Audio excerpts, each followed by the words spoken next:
Hello, everyone. Welcome to Dead Time Stories. I know many of you enjoy listening to these videos as you fall asleep. So before you drift off, I'd love for you to leave a comment letting me know where in the world you're tuning in from. And if you're enjoying the story, don't forget to like and subscribe. All right, now let's get comfortable, relax, and dive into tonight's story. The road into Briar's Hollow was older than the town itself. A cracked ribbon of asphalt that wound through a forest so dense the treetops knitted together overhead. By late October, the leaves had turned brittle and red, rustling like dry paper in the cold wind. Marcus kept his hands tight on the wheel, eyes flicking to the rearview mirror as if something might be following them. In the passenger seat, Claire sat with her knees pulled up, chin resting on the faded denim of her jeans. She hadn't spoken since they passed the population 6A2 sign a few miles back. "This place is smaller than I remembered," Marcus said finally, his voice a little too light, the way people speak when they're trying to cover unease. "You've never been here," Claire replied without looking at him. Marcus let the comment hang. The truth was complicated. He hadn't been here, not physically, but something about Briar's Hollow had been dripping into his dreams for months. Always the same.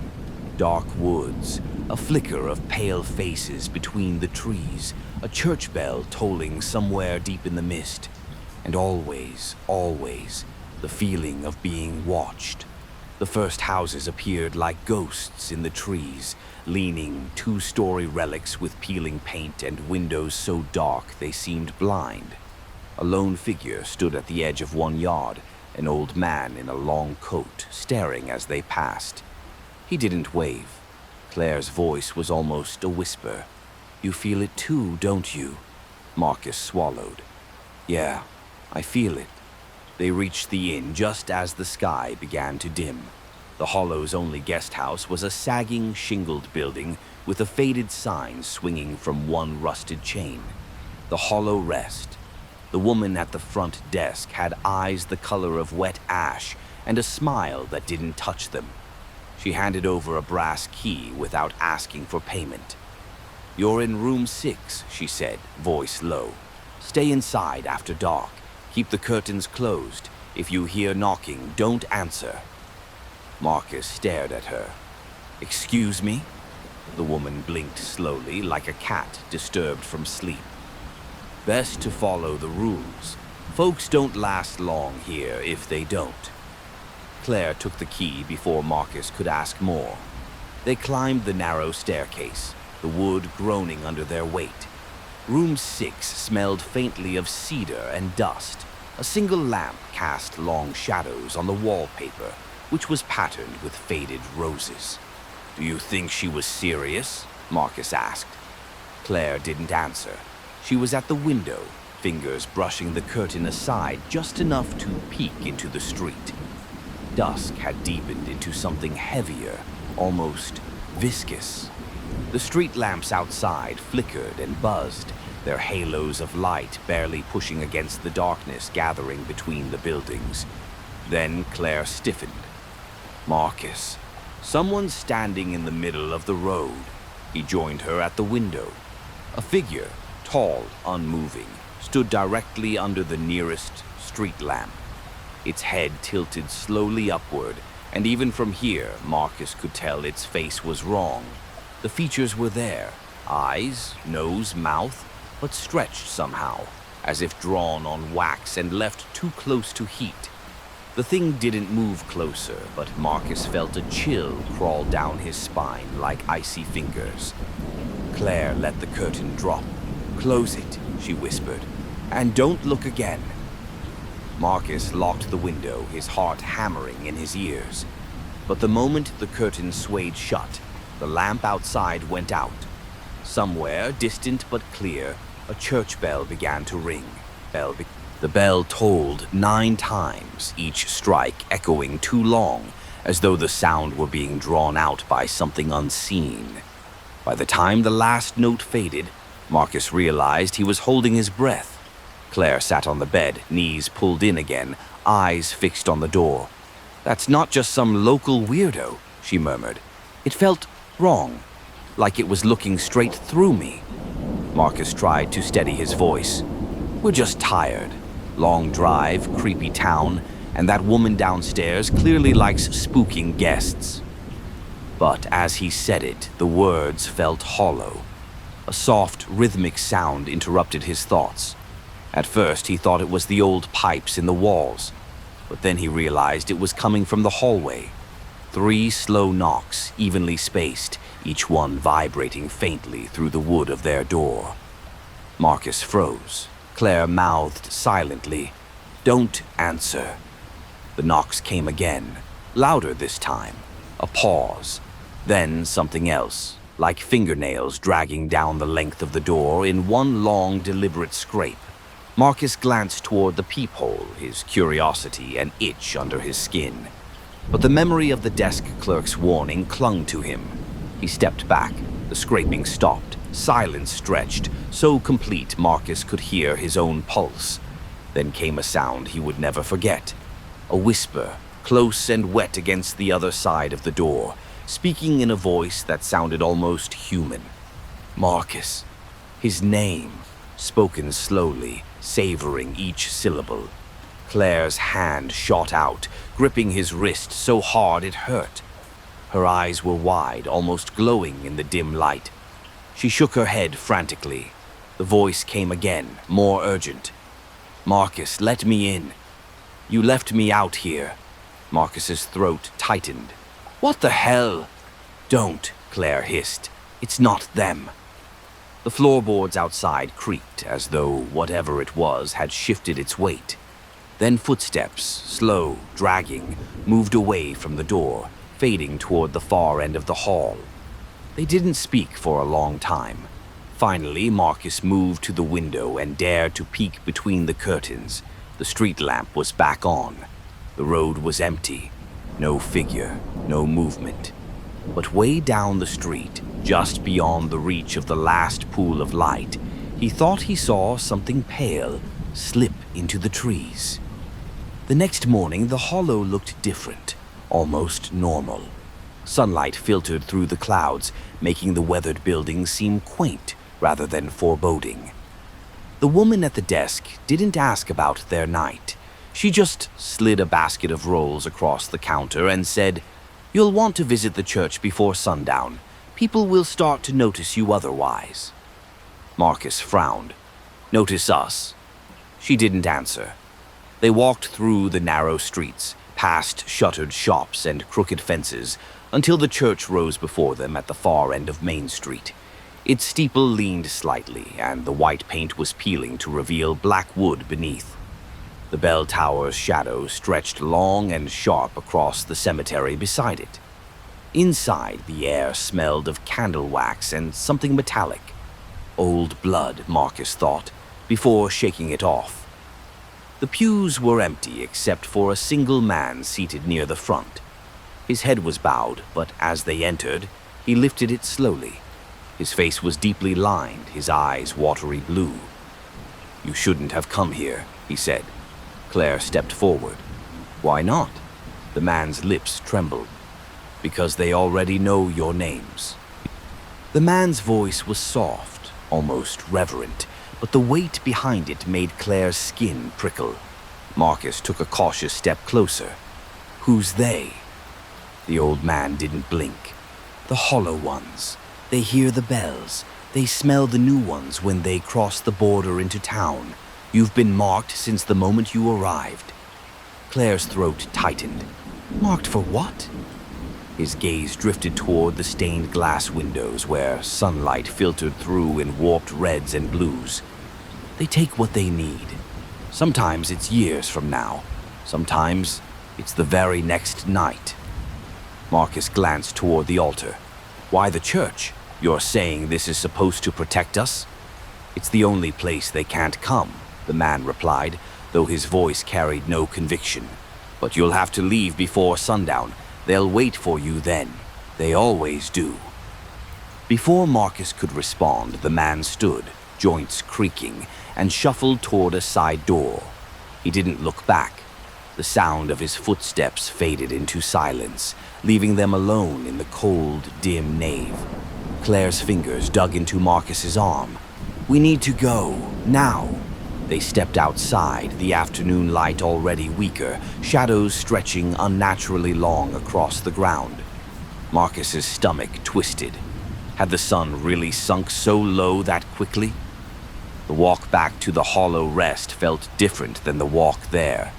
People stood on porches now, unmoving, their eyes following every step Marcus and Claire took. No one waved. No one smiled. Halfway back, Claire stopped dead in her tracks. Across the street, just beyond the leaning fence of an abandoned house, the figure from last night was there, still, silent, its stretched face catching the pale daylight in strange angles. This time, Marcus could see its eyes, or rather, the empty places where eyes should have been. "Keep walking," Claire whispered. They didn't run, though every instinct screamed at them to do so. When they finally reached the inn, the desk clerk was gone. The lobby felt colder, the smell of dust sharper. In their room, Marcus locked the door and dragged the dresser in front of it. Claire yanked the curtains shut and shoved her bag onto the bed. "We leave at dawn," she said. But the night came quicker than they expected. By the time Marcus glanced at his watch again, the sky outside was black. And then, 3 slow knocks. Exactly like before. Claire pressed her back against the wall. "Don't answer," the voice returned. This time it was hers. "Claire, I'm cold. Let me in." Marcus's stomach dropped. The imitation was perfect, down to the tremor in her voice. Claire shook her head violently, tears in her eyes. The knocking stopped. A pause. Then, in unison, dozens of voices whispered their names from somewhere just outside the window. The sound was impossible, layered, overlapping, every whisper brushing Marcus's ear as though spoken from inches away. Men, women, children, all repeating Marcus and Claire in a slow, rhythmic chant that seemed to seep through the walls. Claire clamped her hands over her ears, but it didn't help. The voices weren't just outside, they were inside her head. Marcus could see it on her face, that sharp, panicked stillness of someone holding on by a thread. Then came the tapping, not just at the door, but the window, the walls, the floor beneath their feet, soft and irregular, like fingernails, but everywhere at once. Marcus lunged for the lamp and switched it off. Darkness swallowed the room, leaving only the faint silver light of the moon leaking through a gap in the curtain. "Why'd you do that?" Claire hissed. "They can't see us if—" The curtain shifted. Just a fraction. Just enough to reveal a sliver of glass. Marcus's breath caught. On the other side, pressed flush against the window, was a face. It wasn't the stretched, eyeless figure from before. This one was wrong in a new way. Skin too thin, mouth slack and twitching, teeth small and even, but too many of them, rows upon rows like a shark's. Its forehead bumped against the glass in slow, steady rhythm, leaving small, greasy smears. Claire reached for him blindly, but before she could speak, every curtain in the room fluttered at once as though from a gust of wind. Yet the air was still. The whispers stopped. Silence. Marcus didn't trust it. Then a single voice, low, male, gravelly, spoke directly into his ear from behind him.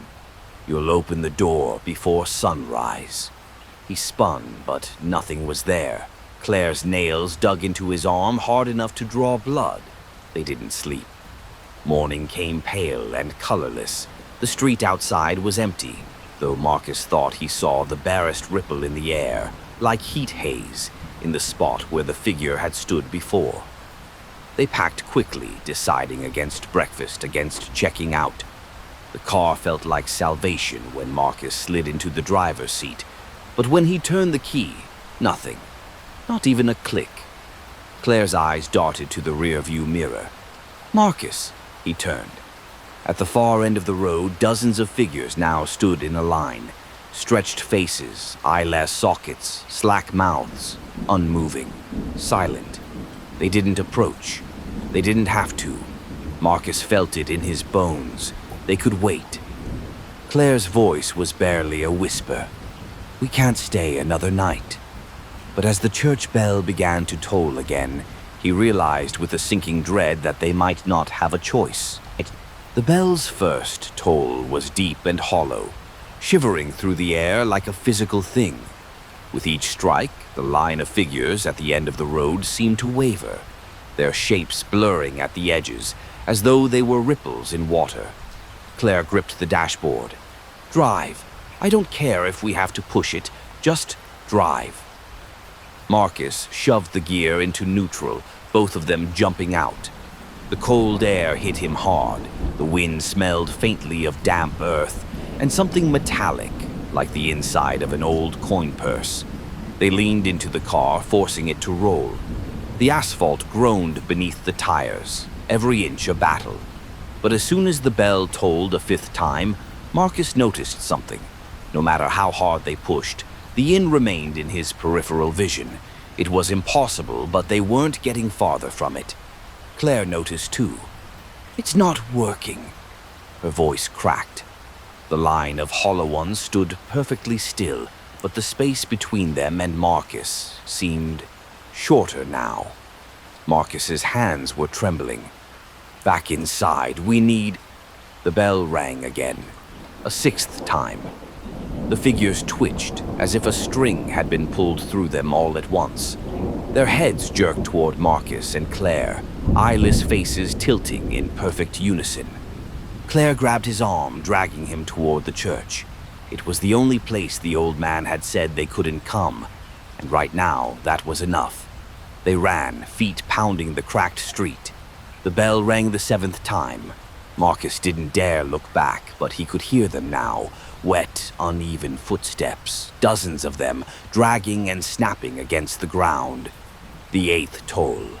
The church loomed ahead, its leaning steeple silhouetted against a sky that had gone darker than it should have for this hour. The door stood open, shadows yawning inside. The ninth toll. They crossed the threshold, slamming the heavy wood door behind them. The sound of footsteps stopped instantly, as though sliced away. They collapsed onto a pew, chests heaving, sweat mixing with the cold on their skin. For a moment there was only silence. Then a voice spoke from the altar. "You're too late," it said. They looked up. The old man from before was standing there, but his skin was paler, thinner. His lips peeled into a smile that didn't touch his eyes. "They don't need to come in," he said softly. "Not if you've already let them inside you." Claire's breath hitched. "What are you talking about?" The old man's smile lingered, but his voice lowered to a near whisper. "Once you hear them call your name, it's done. You've been opened. You think you can run, hide in these walls, but you've already invited them through." Marcus felt a cold pulse behind his eyes, like a headache that was starting from somewhere deeper. "No," he said, though the word was shaky. "We didn't answer the door. We didn't let them in." The old man stepped down from the altar, his boots clicking on the warped wood. "You think it's about the door? That's just the ritual, boy. The real opening happens in here." He tapped his temple with one long finger. "And in here," his finger dropped to rest over his heart. Marcus glanced at Claire. She was pale, her pupils wide, her hands trembling on the pew's edge. "They're going to keep whispering," the old man continued. "Tonight, tomorrow, until you start whispering back. And when you do," he tilted his head, smiling again, "there won't be enough left of you to lock away." Claire stood abruptly. "Then help us. If you know so much, you must know a way to stop it." The old man's expression darkened, and for a moment Marcus thought he saw his face shift, the skin stretching just slightly like wax in heat. "I'm not here to stop it. I'm here to make sure it happens." Marcus reached for Claire, but the man moved faster than his frail frame suggested. His hand shot out, gripping Marcus's wrist with bone-crushing strength. "You're marked," he said, leaning close enough for Marcus to smell his breath, stale, metallic, and wrong. "You'll see them in the mirrors first, then in your dreams, then when you can't tell the difference anymore." His grin widened, revealing far too many teeth. "Oh, you'll walk out to meet them yourself." A heavy thud rattled the church doors, once, twice. The sound echoed like fists pounding against the wood from the outside. The old man released Marcus and stepped back into the shadows near the altar. "I'd stay here tonight if I were you. They can't take you inside these walls, but they can wait. They always wait." The pounding stopped. Marcus and Claire stood frozen, the dim candlelight flickering against the warped, stained glass. Outside, the bell began to toll again. The first toll rattled through the church like a living thing, making the candles shiver in their sconces. Claire flinched and pressed closer to Marcus. "They're not supposed to be able to come in here," she whispered. Marcus stared at the doors. "Not unless—" He didn't finish the thought. The second toll. The pounding resumed, harder this time, wood groaning under each blow. The church doors shuddered, dust falling from the arch above. Marcus's heart hammered against his ribs. The third toll. A sharp crack echoed through the nave as one of the heavy iron hinges strained, bending outward ever so slightly. Candlelight caught on something pale through the growing gap, skin smooth and stretched taut over sharp bones. Claire's voice was rising toward panic. "It's just a door, Marcus. They could—" The fourth toll. The pounding stopped. Silence pressed in, thick and smothering. Marcus's ears rang in the absence of sound. He could feel something just beyond the wood, close enough to smell. A faint, cloying rot drifted into the air, sweet and nauseating all at once. The fifth toll. From the far end of the nave, a new sound began. Not pounding, tapping. Gentle, deliberate, coming from the stained glass window high above the altar. Each tap sent a faint tremor through the colored panes, casting ripples of red and blue across the old man's shadow where he lingered. The sixth toll. Marcus realized the old man hadn't moved, hadn't even looked at the doors or the window. He just stood there, watching them, his head tilted as though he were listening to something no one else could hear. The seventh toll. The tapping grew louder, faster, until the entire window rattled in its frame. Then, silence again. The eighth toll. Claire's eyes locked on the altar. Marcus. The old man's shadow was still there, but the man himself was gone. The ninth toll. From behind them, in the space between the last pew and the closed church doors, something whispered both their names at once. The whisper was like cold breath against the nape of Marcus's neck, too close, too real. He spun, pulling Claire with him, but the space behind the pews was empty. Empty, except for the doors. They were wide open. The night beyond gaped black, thick with mist that curled along the threshold like living tendrils. In the distance, the street lamps flickered weakly, barely holding back the dark between buildings. Claire's voice was small. "Marcus, we didn't hear them open." He shook his head slowly. "No, we didn't." The bell was silent now. Even the faint creak of the church settling seemed to have stopped. Marcus became aware of the pounding in his own head, an ache deep in the skull, right behind his eyes, pulsing in slow rhythm like something knocking from the inside. Claire tugged his sleeve. "Close the doors. Now." He moved toward them, but with each step he took, the threshold seemed farther away, the stretch of aisle elongating impossibly. Something shifted in the mist just beyond the open doors. A pale, long-fingered hand reached through, curling lazily around the frame. Then another, lower down, gripping the opposite side. The rest of it followed. It wasn't the eyeless figure from before. It was taller, skeletal, its head tilted at a sharp, unnatural angle. Its skin looked translucent in the thin streetlight, veins black beneath the surface. Its mouth was stretched in a silent, permanent scream. Claire's breath caught. "It's inside!" Marcus stumbled backward, pulling her toward the altar. The thing stepped forward, slow but steady, each movement bending its limbs wrong, as if its joints weren't fixed in place. Then another figure emerged from the mist, and another. Soon the aisle was filling with them, too many to count, all moving in that same broken rhythm, their long shadows spilling across the church floor. Claire's nails dug into Marcus's arm. "I thought they couldn't come inside." Marcus's voice was a hoarse whisper. "They said they couldn't, not unless we let them in." The pounding in his head sharpened, and in that moment he knew. They weren't breaking in. They were already here. One of them tilted its head, lips twitching into something almost like a smile. Then, in perfect unison, they all whispered, "Come with us." The words slid through Marcus like a cold blade, and he felt his knees weaken. It wasn't just sound. It was inside him, curling through his thoughts like smoke. Beside him, Claire's lips trembled as though she were on the verge of speaking the words back. "Don't answer," Marcus hissed, gripping her hand so tightly he felt her bones shift under his fingers. The hollow ones inched closer, their bare feet silent on the warped, wooden floor. The tall one in front moved with a jerking grace, its limbs folding and unfolding in a way that made Marcus's stomach lurch. Its eyeless face tilted toward him as if scenting the air.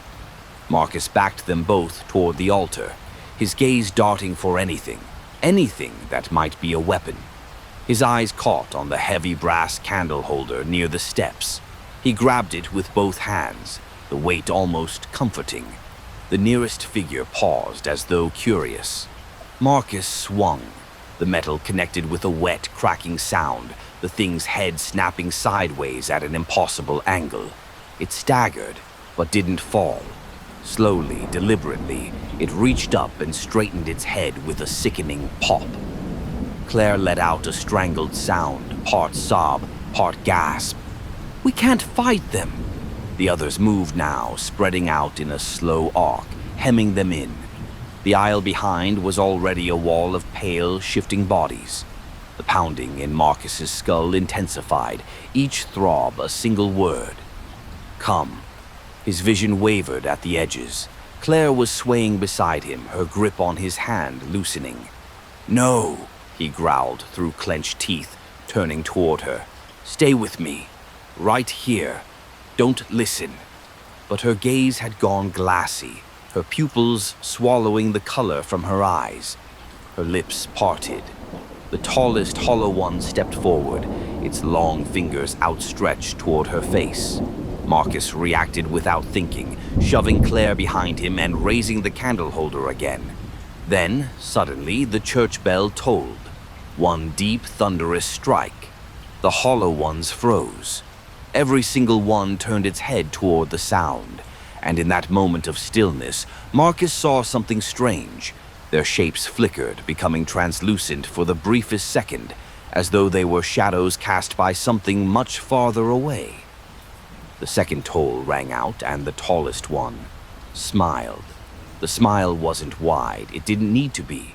It was small, knowing, almost human, and somehow far more terrifying than its slack, unnatural scream. The third toll rolled through the nave, making the floorboards tremble under Marcus's feet.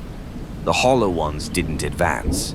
They simply watched, as if the bell had signaled a pause in some ritual Marcus couldn't yet see the shape of. Claire clung to him now, though her eyes still seemed clouded.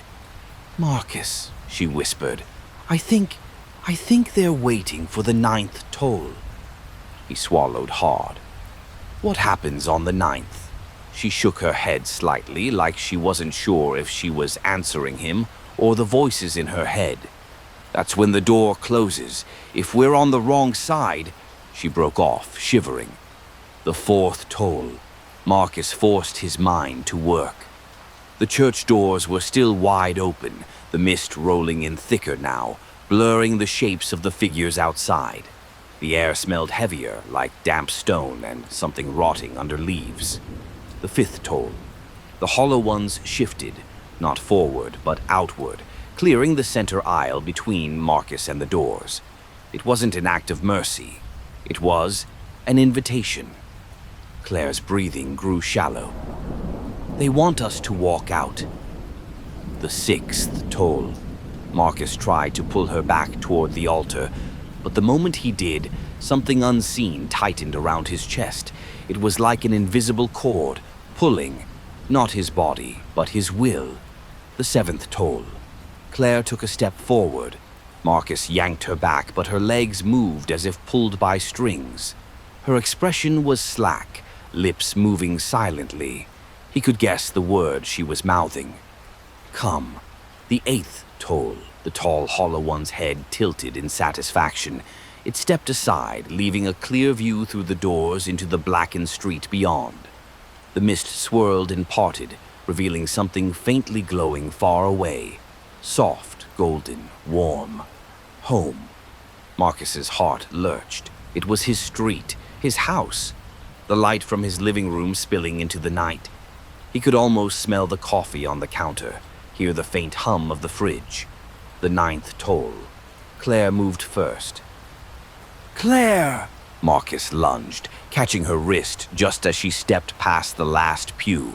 Her skin was cold, almost damp, and she turned to look at him with a vacant, almost dreamy expression. It's home, she whispered. Can't you see it? Marcus shook his head, forcing himself not to look past her toward the glowing vision outside. It's not real. It's them. But her gaze drifted over his shoulder, back toward the mist and the golden light. It smells like Mom's kitchen, she said softly. I can hear her humming.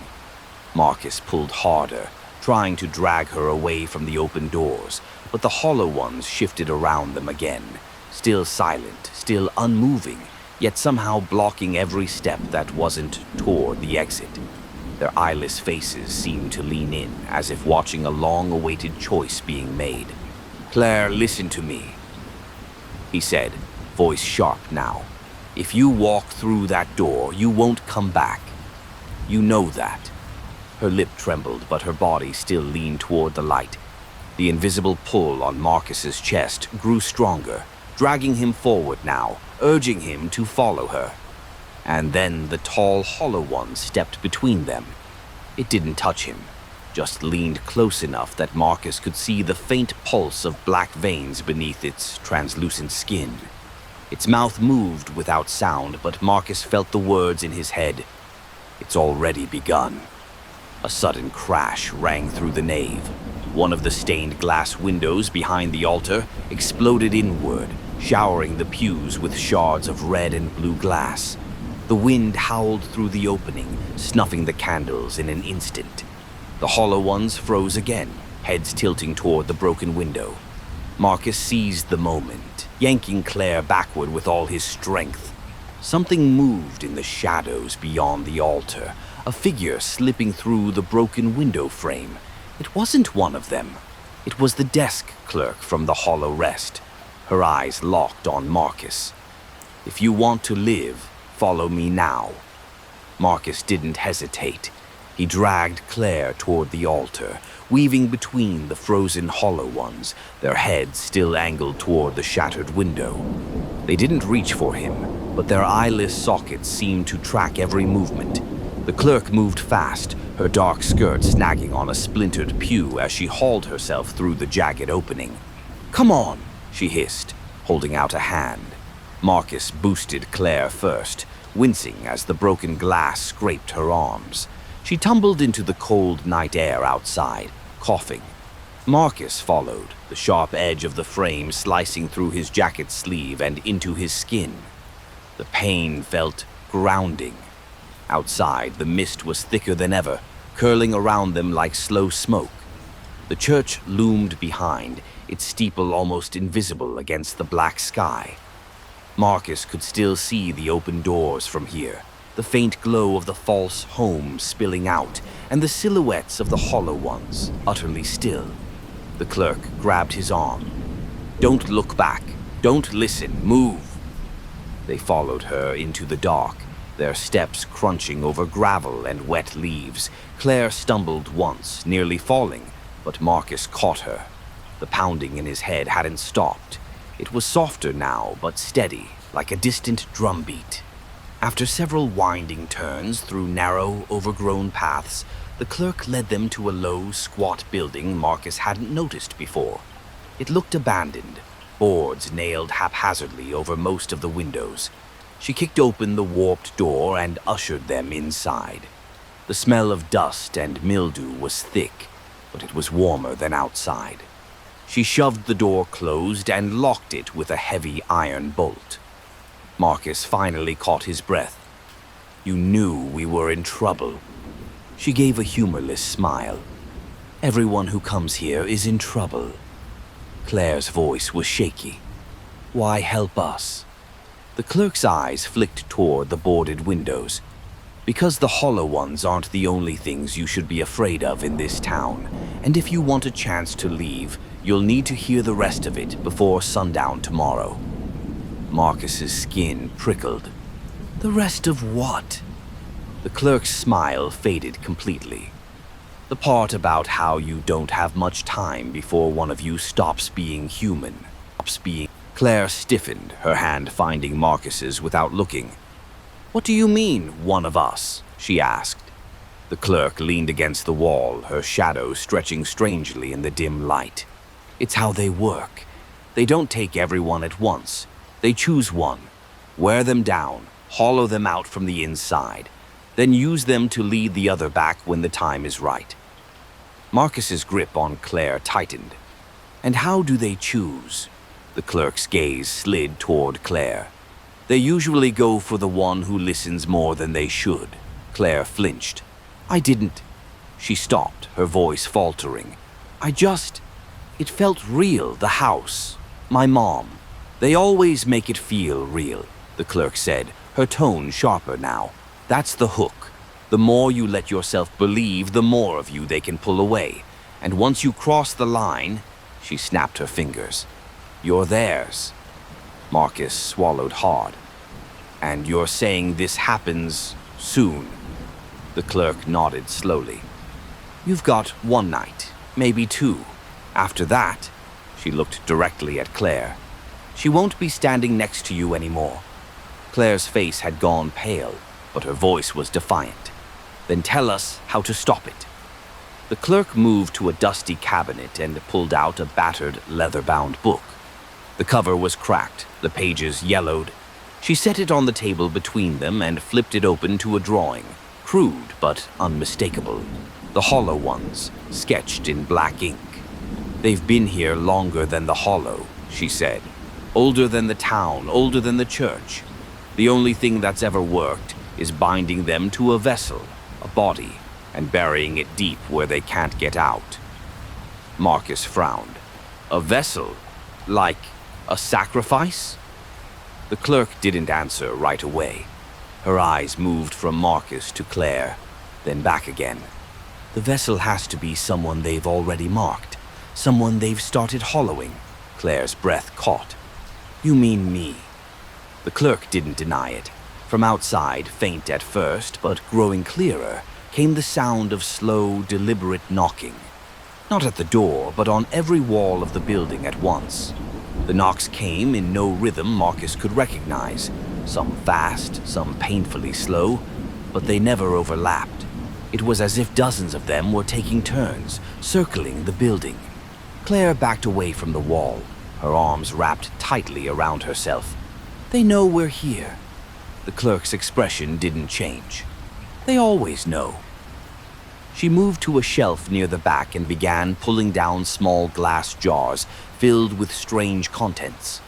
Black earth, pale feathers, twisted bits of root. Marcus glanced toward the boarded windows. Between the slats, he thought he saw movement in the mist. Long shadows, stretching unnaturally tall. "They're not trying to get in," he said. "They're waiting." The clerk nodded once. They want you to panic, to run. Makes it easier for them to pull you out into their world. Claire's voice was sharp. Then what's your plan? You said we had one night. What are we supposed to do? The clerk placed the jars onto the table, arranging them in a rough circle around the old book. The binding ritual has to be done at the old cemetery. That's where the ground is thin. But it has to be before sunrise. Otherwise, they'll just walk back out again. Marcus's pulse quickened. And if we don't do it? Her gaze was flat. Then she's gone. And you won't be far behind. The knocking stopped abruptly, replaced by a new sound, a faint, drawn-out scraping against the boards over the nearest window. Something pale slid between the gaps, curling and flexing in slow, searching motions. A hand impossibly long-fingered, its nails black and splintered. Claire's breath hitched. The hand stopped moving and turned, as though it could look at her without eyes. The clerk slammed the book shut. We move now. She swept the jars into a cloth bag, threw open a trapdoor in the corner, and gestured toward a steep set of stairs leading into blackness. Through the tunnels. They won't follow us there. Marcus hesitated, glancing at the boards one last time. The hand was gone. But from somewhere deep inside the walls came a whisper, low and wet. She's almost ready. The words slithered through the room like smoke, coiling around Marcus's thoughts before he could push them away. Claire flinched hard, her hands flying to her ears as if that would block it out. The clerk didn't wait. She shoved the bag of jars over her shoulder and started down the narrow steps. Move, she hissed. They won't keep their distance much longer. Marcus urged Claire toward the trap door. She hesitated, her eyes darting toward the boarded window as if something there were calling to her. Claire! He grabbed her arm, pulling her down the first step. The air grew colder with each descent, the boards above groaning faintly as if the hollow ones were pacing overhead. The wooden stairs gave way to stone, damp and slick beneath their shoes. The smell of earth and mold pressed in from all sides. They reached the bottom to find a cramped tunnel, the ceiling so low Marcus had to hunch. Thin wooden beams held up the packed dirt walls, many of them warped with age. The clerk led the way, her small lantern casting jagged shadows across the narrow passage. What is this place? Marcus asked under his breath. Older than the church, she replied. Older than the hollow itself. The first settlers dug these to move at night without being seen. They learned quickly that being seen was dangerous. Claire's voice was quiet, distant. I can still hear them. Marcus stopped. What do you mean? They're not outside anymore, she murmured. They're in here. Before he could respond, a faint rustle came from the darkness ahead. The clerk froze, holding the lantern high. The light caught something, a figure crouched low in the tunnel, its long arms braced against the walls. It wasn't moving. It was waiting. The clerk's voice was tight. That's not supposed to be possible. The figure slowly unfurled, its head brushing the low ceiling. Marcus saw the curve of a mouth too wide for its face, and between its lips, rows of small, needle-like teeth. It started toward them. The thing moved with an awful, deliberate slowness, its limbs folding unnaturally as it crept forward. Each step made the packed dirt walls tremble, tiny clumps falling to the floor. The clerk shoved the lantern into Marcus's hands. Back, now! She fumbled in her bag, pulling out one of the glass jars. Inside, something black writhed and curled like smoke trapped in liquid. She smashed it against the tunnel wall. The jar exploded in a burst of sharp, acrid air. A thin, oily mist spilled out, writhing like it was alive. The figure stopped, tilting its head toward the cloud. For the first time, Marcus heard it make a sound, a low, vibrating hum that scraped against his nerves. Go! The clerk barked, pushing them back down the tunnel. They stumbled through the twisting passage, the lantern's flame throwing wild shadows against the earth walls. The sound of that humming followed, slow and patient. Claire's breathing was ragged. It's not chasing us. It's following. Marcus glanced back and nearly dropped the lantern. The thing wasn't moving normally anymore. It was stretching, its limbs lengthening unnaturally, its hands dragging along the dirt like anchors. Its mouth had opened wider, splitting its cheeks, black fluid glistening between those rows of teeth. The clerk pulled them through a low archway into a wider chamber where the ceiling rose just enough to stand straight. She grabbed a rusted iron gate and slammed it shut behind them, locking it with a heavy bolt.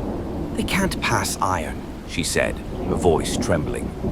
Marcus didn't trust the relief that washed over him. "What was that?" "One of them," she said, "but not whole. They can send parts of themselves where the rest can't go. That's why the binding has to happen soon, before she's too far gone." Claire hugged herself, shivering. "I'm right here. I'm fine." The clerk met Marcus's eyes, ignoring her. "From here, it's straight to the cemetery, but once we get there, you're going to have to decide if you can do what's necessary." Marcus frowned. "And if I can't?" She glanced toward Claire, then back to him.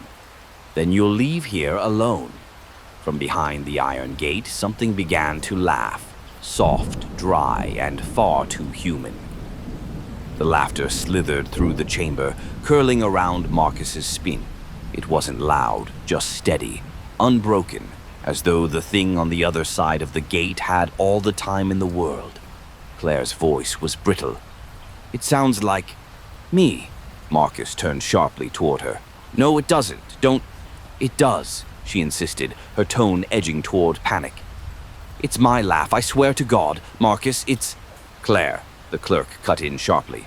"You keep listening to it, and you'll give it exactly what it wants." The laughter stopped. Silence rushed in. Marcus thought that might be worse. The clerk didn't wait for another sound. She took the lantern back and started toward the next tunnel. "We keep moving." The air grew colder the deeper they went. The dirt beneath their feet gave way to cracked stone, slick with moisture. The walls here were carved rather than dug, the marks of old tools still visible in the rock. Marcus's voice was low. "This doesn't look like it was made by settlers." "It wasn't," the clerk replied. "These tunnels were here long before anyone built the hollow. Some say they're older than the ground itself." Claire muttered. "Older than the ground? That doesn't even make sense." The clerk didn't respond. After what felt like an eternity of winding passage, the tunnel began to slope upward. Marcus could smell the outside, cold air tinged with the faint, dry scent of autumn leaves. They emerged behind a cluster of skeletal trees, the branches rattling softly in the wind. Beyond them, Marcus saw it, the old cemetery. The stones were crooked, half sunken into the earth, some so weathered the names had been erased entirely. At the center stood a gnarled oak, its roots curling out like claws. The ground beneath it was bare, the soil black and wet. "That's where it has to happen," the clerk said, nodding toward the tree. "Once we begin, there's no stopping. They'll come, and they'll come fast." Marcus's throat was dry. "And Claire," the clerk's eyes didn't waver. "She'll have to stand in the circle. If you falter, they'll take you both." Claire stared at the tree, her voice barely a whisper. "They're already here." Marcus followed Claire's gaze, scanning the crooked headstones and the patches of shadow between them. At first he saw nothing, but then the shapes began to separate from the darkness. Dozens of them. They stood between the graves, their bodies long and thin, their heads tilting in unison as though listening to the same sound. Some were close enough that Marcus could make out the faint sheen of their translucent skin in the moonlight. Others lingered deeper among the stones, their forms flickering as though half submerged in water. The clerk dropped her bag in the bare soil under the oak and began unpacking the jars. "We don't have much time," Marcus, clear the space. He moved quickly, kicking aside brittle branches and small stones until there was a wide, flat circle of earth. The clerk handed him a jar of dark soil. Spread it around the edge, thick, no breaks. Marcus crouched, tracing the perimeter. The soil felt unnaturally cold against his fingers. Claire stood near the tree, her hands at her sides, staring at the hollow ones. "They're whispering again," she murmured. "Don't listen," Marcus said, keeping his eyes on the circle. Her voice was calm in a way that made him uneasy. "They're saying my name, but it doesn't sound bad this time." Marcus looked up sharply. "Claire, look at me." She did, but her pupils were wide, swallowing the color from her irises. The clerk's voice cut in, urgent. "She's slipping. Once we start, you'll have to keep her here. If she steps out of the circle before it's done, she won't come back." Marcus nodded, though his stomach twisted at the thought. The clerk began arranging the other jars inside the circle. Powdered bone, knotted roots, something thick and black that clung to the glass like tar. She struck a match, lighting small bundles of dried herbs that filled the air with a sharp, bitter scent. The hollow ones moved closer now, their feet silent on the dead grass. The nearest were less than 10 yards away. "Marcus," the clerk said, her voice low and steady. "Once I open the ground, they'll try to stop you from holding her here. They'll show you things you want to believe. Don't." Marcus swallowed hard. "What happens if I do?" The clerk didn't look up. "Then you'll both belong under this tree by morning. The wind shifted suddenly, colder and sharper, carrying with it the smell of damp soil and something faintly sweet. Decay masked with perfume. The clerk knelt at the base of the oak, her fingers tracing symbols in the dirt within the circle. They didn't look like any language Marcus knew, more like spirals and jagged lines, drawn with a hand that had done this many times before. Claire flinched as one of the hollow ones stepped just outside the perimeter. Its skin caught the moonlight, thin enough to show the black veins beneath. It leaned forward slightly, tilting its head like it was studying her. "They want me to come over there," she whispered. Marcus stepped between her and the figure, keeping his voice low but firm. "You're not leaving this circle, no matter what." The clerk's voice came from behind him. "She needs to stand in the center now." Claire hesitated, her eyes flicking toward the hollow ones again. Marcus took her by the shoulders and guided her into the middle of the circle just as the clerk began to chant in a language Marcus couldn't place. The sound was strange, half words and harsh syllables, spoken with the precision of someone reciting from memory.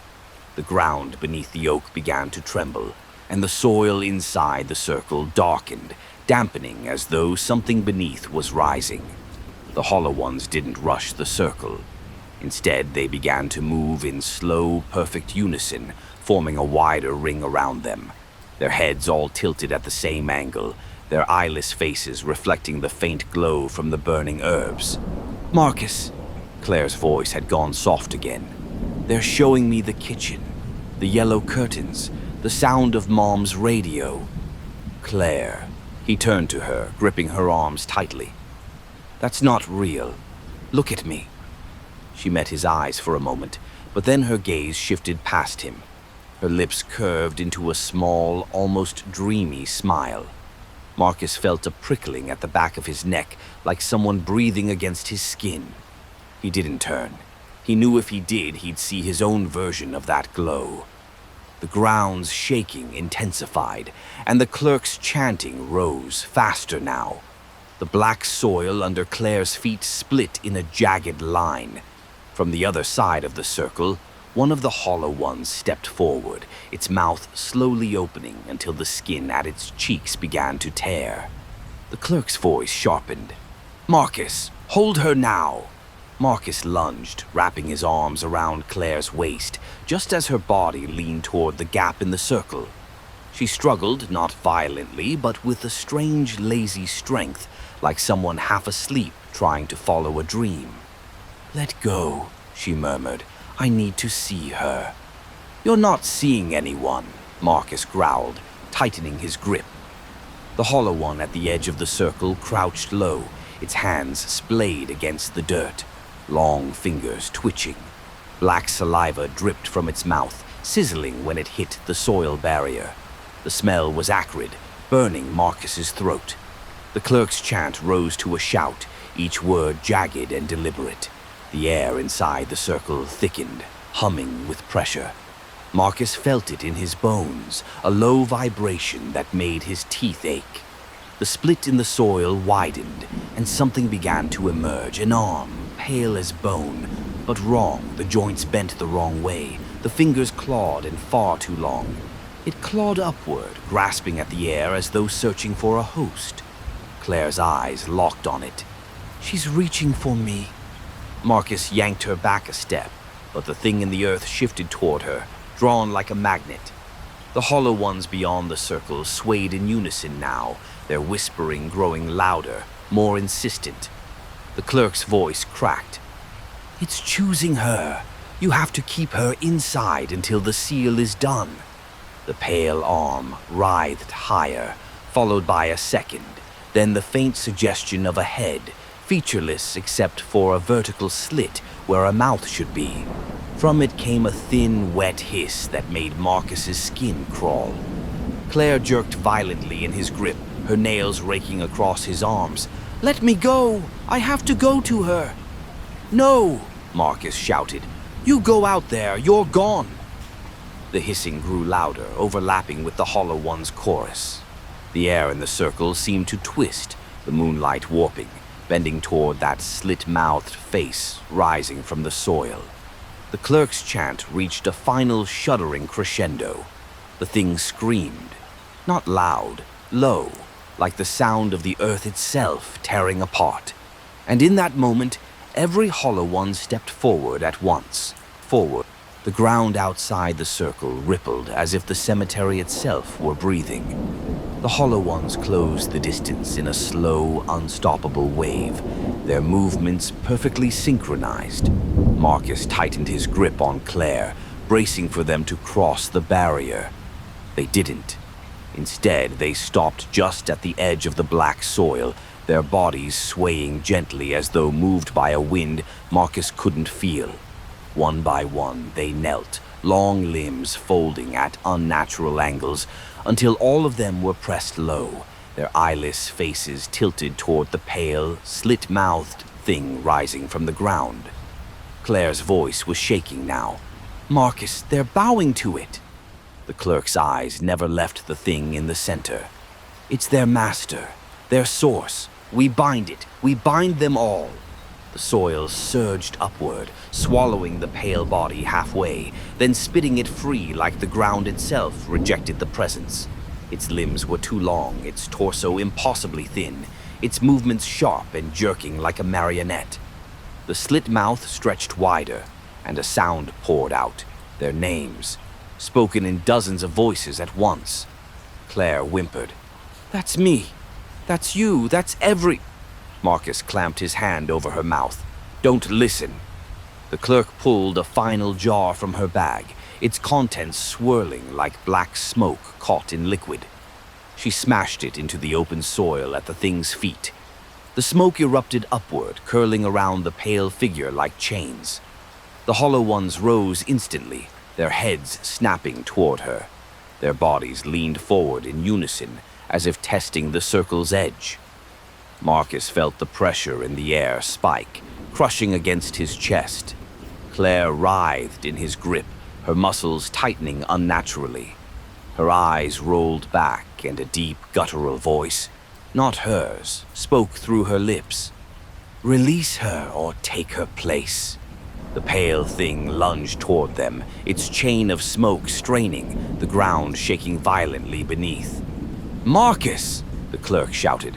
"Hold her, just a little longer." But Claire's strength was no longer her own. Marcus dug his heels into the damp earth, every muscle burning as Claire thrashed in his arms.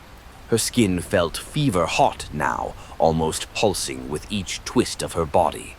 The voice that came from her mouth was low and deliberate, each word scraping across his nerves. "She will break. You will follow." The pale figure strained against the smoke binding it, its jerking movements growing more desperate. The hollow ones beyond the circle swayed in perfect rhythm with its pulls, as if tethered to it by invisible threads. The clerk was shouting over the roar of the wind that had risen around them, her chant growing sharper, faster. Marcus didn't know what language it was, but the words seemed to cut through the whispers pressing against his mind. Claire's body suddenly went slack. For a heartbeat, Marcus thought it was over, until her head lolled back and her eyes locked onto his. They were no longer her warm brown, but pure black, deep and endless. She smiled. "Marcus," she said in her own voice this time, soft and pleading. "It's me. You can let go now. I'm okay." His grip faltered for just a second, long enough for one of her feet to scrape against the soil line. The barrier hissed where she touched it, a thin curl of smoke rising from the spot. The pale thing screeched, a sound so piercing Marcus's vision swam. The hollow ones leaned closer, their long arms stretching toward the breach. The clerk's voice cut through the chaos. "Marcus, now!" He snapped his focus back, dragging Claire fully into the circle's center. She screamed, not in fear, but in fury, and her voice was layered now, dozens speaking at once. The clerk slammed her hands into the soil and shouted the final word of the ritual. The smoke binding the pale figure tightened like a noose, yanking it down into the earth. Its limbs clawed at the ground, leaving deep furrows, before the soil closed over it with a muffled final thud. The hollow ones shrieked in unison. Their bodies snapped backward, dissolving into mist that shredded and vanished into the night. For the first time in hours, there was silence. Marcus released Claire and collapsed to his knees. She was gasping for breath, her eyes clear again, but filled with tears. "It's gone," the clerk said, her own voice trembling. "But it's not over." Marcus looked up sharply. "What do you mean?" The clerk's gaze dropped to Claire. "Part of it is still inside her, still in..." Marcus's stomach knotted. "No, you said binding it would end this." The clerk shook her head, her face pale in the moonlight. "We bound the source. That keeps it from walking the hollow, but anything it's already touched." Her eyes moved to Claire again. "That takes longer to fade, if it fades at all." Claire's voice was barely a whisper. "I can still hear them. Quieter, but they're there." The clerk began gathering the jars, brushing dirt from her hands. "They'll try again. The link is weaker now, but it's not gone. You need to leave this place before nightfall tomorrow. If you're here when the sun sets, the hollow ones will come for what's theirs." Marcus stood, pulling Claire up with him. "Fine. We leave at dawn." The wind rustled through the crooked headstones, and for a moment Marcus thought he heard movement between them, but when he looked there was nothing. Still, the sensation of being watched clung to him like damp air. The clerk led them back toward the skeletal trees where the tunnel entrance was hidden. Claire walked between them, silent, her hands buried in her pockets. Marcus kept glancing at her as if afraid she might vanish without warning. They descended into the tunnel once more, the lantern's glow barely touching the walls. The clerk moved ahead quickly, her voice echoing softly in the narrow space. "Don't speak. They might still be listening." The dirt and stone felt colder now, the silence thicker.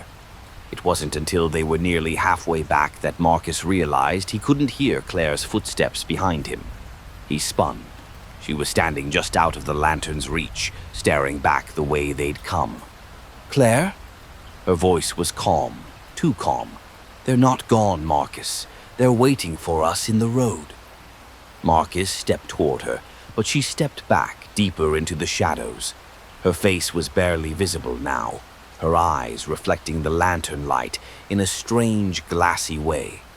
The clerk's voice was urgent. "Don't follow her if she leaves the light." Marcus froze. "What are you talking about?" "Look at her shadow," the clerk said. He did, and his blood turned cold. Claire was standing perfectly still, but her shadow was moving, its arms stretching toward him, fingers impossibly long. Marcus's breath caught in his throat. The shadow's fingers twitched, curling toward him like they meant to hook into his chest and pull. It didn't match her posture at all. Her arms were at her sides, but the shadows moved like it was beckoning. "Claire," he said carefully, "step into the light." She didn't move. Her voice was softer now, almost lost to the tunnel's damp air. "I can't. If I do, they'll take it away."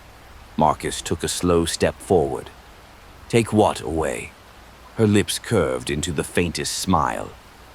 "The warmth." The clerk's tone sharpened. "Marcus, if she steps out of your sight completely, you won't get her back. Bring her in now." The shadow's arms stretched farther, impossibly long now, fingertips brushing the floor of the tunnel. The dirt darkened where they touched, as though wet. Marcus's stomach turned. Whatever this was, it was real. He lunged forward, grabbing Claire's wrist. Her skin was ice cold. The moment she crossed into the lantern's glow, the shadow snapped back into place, still and normal. Claire blinked, confusion flashing in her eyes. What just happened?" Marcus didn't answer, just kept hold of her as they followed the clerk the rest of the way. When they finally reached the trapdoor beneath the clerk's safe house, Marcus felt the first faint sense of relief since the ritual. The clerk climbed up first, hauling herself into the dim interior. Marcus followed, pulling Claire after him and bolting the hatch shut. For a moment, there was only the sound of their breathing. Then, faint but unmistakable, came 3 slow knocks on the floor beneath them, exactly where they'd just climbed through. Claire shivered. "They know we're still here." The clerk met Marcus's eyes. "That's why you leave at first light, and you don't stop until the hollow is miles behind you." Marcus nodded, but he didn't let go of Claire's wrist. Her skin was still cold, too cold. They didn't sleep. The clerk sat in a chair near the door with the lantern at her feet, the flame flickering against her tired eyes. Marcus stayed beside Claire on the couch, his hand loosely holding hers. Every so often, he would glance at her face, looking for any sign of that glassy-eyed distance from the tunnel. She didn't speak much, only shifting occasionally, like she couldn't quite get comfortable. When the first faint gray light seeped through the gaps in the boarded windows, the clerk stood. "Now, before the sun fully breaks, if we're quick, you'll be out before the hollow ones can follow." Marcus helped Claire to her feet. She moved slowly, as if weighed down, but when he asked if she was all right, she just nodded. They stepped out into the misty street. The air was cold and still, the sound of their footsteps muffled on the cracked pavement. The buildings loomed like sleeping giants, every shuttered window watching them pass. The clerk led them toward the outskirts, where the cracked asphalt road wound into the forest. "Once you cross the old bridge, they won't be able to follow," she said without looking back. Marcus kept his eyes forward, but Claire's head turned slightly as they walked, like she was listening to something far off.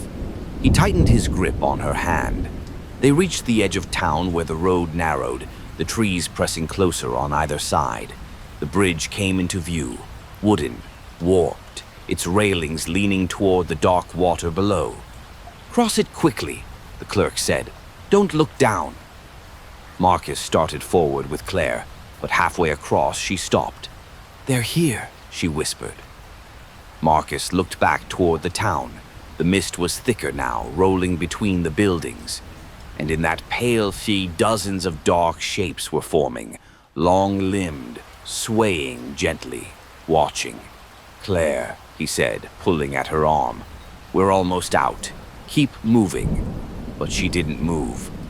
Slowly, she turned her head toward the opposite end of the bridge, the side that should have led into safety. Marcus followed her gaze. Standing there, just beyond the bridge, was Claire. Marcus froze, his grip on the Claire beside him tightening. The other Claire, the one standing at the far end of the bridge, was identical in every detail. Same tangled hair, same faded jacket, even the same small scar above her eyebrow. But her smile was wrong. It was too steady, too calm, and it didn't reach her eyes. The clerk's voice cut sharp through the mist. "Don't look at it. Keep walking." The Claire on the bridge beside Marcus trembled. "Marcus, she's not them. She's me. She's what I would have been if we'd never come here." "Keep moving," the clerk barked again. The false Claire stepped forward, bare feet silent on the warped planks. "You don't have to keep her," she said, her voice perfectly matched to the one in Marcus's memory. "I can take it from here. You'll both be safe." Marcus's stomach turned. The sound of her voice pulled at something deep inside him, an ache, a longing for the way things were before all of this. The real Claire's hand tightened in his. "Marcus, please," she whispered, and for the first time he realized she was afraid of him letting go. The hollow ones on the far side of town began to move into the mist, their long forms vanishing one by one, not retreating, circling. The false Claire's smile widened. "You can't carry her forever. She's already too cold. Just give her to me." Marcus stepped back, pulling the real Claire with him, his voice low and shaking. "You're not her." For the first time, the false Claire's expression shifted, just slightly. The smile faded and her head tilted, the movement sharp, unnatural. The clerk shouted, "Go, now!" Marcus bolted, dragging Claire across the last stretch of the bridge. The boards groaned and shifted beneath them, the sound of splintering wood following close behind. When they stepped off onto solid ground, Marcus turned back once. The false Claire was gone. But in her place, just at the center of the bridge, something stood tall and thin, its eyeless face turned toward them. It raised one long finger to where its mouth should be, silence, and then stepped backward into the mist, Marcus didn't breathe until the last hint of its pale shape disappeared into the fog. The forest beyond the bridge was quieter than he expected. No wind in the trees, no bird song, just the sound of his own heartbeat pounding in his ears. The clerk caught up, her breathing controlled despite the rush. "Keep moving. We're not safe until the hollow is out of sight." They pushed on along the narrow road, the cracked asphalt soon giving way to packed dirt. The trees closed in, their gnarled branches hanging low enough to scrape against Marcus's shoulders. Every so often he glanced at Claire, half to make sure she was still beside him, half to reassure himself she was really her. Her skin was still cold, but she met his gaze now without that distant, glassy look. After an hour, the road curved sharply, and Marcus saw the first signs of something beyond the hollow, a distant stretch of highway shimmering faintly in the weak morning light. The clerk slowed, finally stopping at a small clearing just before the tree line. "This is as far as I go," she said. "Once you're on that road, they can't touch you, not unless you come back." Marcus turned to her. What if they're still inside her? The clerk's expression softened in a way he hadn't seen before. "Then you don't let her out of your sight, and you don't let her listen to anything that isn't you." She paused. "Sometimes it fades, sometimes it doesn't. You'll know soon enough which it is." Claire shivered. "And if it doesn't?" The clerk didn't answer. She simply stepped back toward the trees, vanishing into the shadows without another word. Marcus took Claire's hand, leading her toward the open stretch of highway. The moment they stepped out from under the trees, he felt something ease in his chest, like the air was no longer pressing against him. But as they walked along the asphalt, Marcus noticed something strange. Their shadows, long in the morning light, didn't move quite in sync with their steps, and Claire's shadow was smiling. Marcus's grip on Claire's hand tightened until his knuckles ached. He forced himself to keep walking, his eyes fixed ahead, but his pulse was hammering in his ears. "Marcus?" Claire's voice was quiet, uncertain. "Why are you squeezing my hand so hard?" He risked a glance at her. She looked tired, pale dark circles under her eyes, but her expression was open, confused, normal. Her shadow, though, was still grinning. Lips curled impossibly wide, teeth sharp and too many. Marcus swallowed hard. "Just making sure you're here." She gave him a small, puzzled smile and looked ahead again. Her shadow's head tilted at the exact same time, but not at the same angle, more like it was watching him rather than mirroring her. The miles dragged by. The hollow was long gone from view, hidden behind dense forest, but the uneasy weight hadn't left Marcus's chest.